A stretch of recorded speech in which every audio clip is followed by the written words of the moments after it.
To live with us, the European dream. Good friend of Taiwan.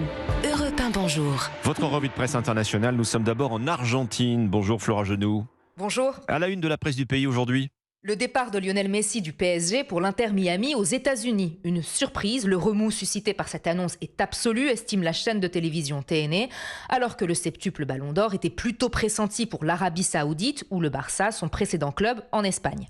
Pour le journal sportif Olé, une fois l'accord totalement scellé, ce sera un jeu gagnant-gagnant. Le club de Miami donne un coup de fouet à sa marque et finit par installer le football américain à l'international. Et pour Léo, comme l'appellent les Argentins, il s'agit de vivre dans une ville qui lui plaît, avec une bonne ambiance où ses enfants et sa femme peuvent se sentir heureux.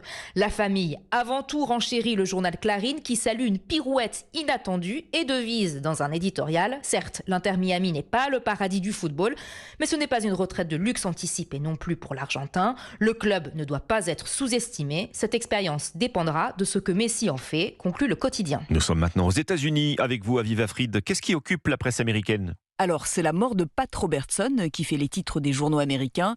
Esquire résume sa vie en 2 phrases. Jésus l'a rendu riche, la coalition chrétienne l'a rendu puissant.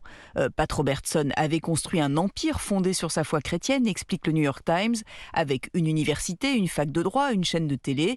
Mais pour USA Today, il est avant tout celui qui a contribué à faire de la religion un élément essentiel du Parti républicain. Et ce, malgré son échec à la primaire républicaine de 1988, rappelle le Daily Beast. Le Los Angeles Times n'oublie pas qu'il avait aussi une tendance à faire des remarques incendiaires, comme déclarer que les gays étaient responsables des catastrophes naturelles. Selon le quotidien de la côte ouest, c'était sa manière à lui de continuer d'exister dans le débat public. On s'arrête enfin au Mexique avec vous, Gwendolina Duval, à la une des journaux mexicains. Le scandale après l'exécution présumée de 5 civils par des militaires à Nuevo Laredo, au nord du pays. Toute la scène a été enregistrée par une caméra de surveillance dont la vidéo, aussi choquante soit-elle, circule partout à la télévision et sur Internet.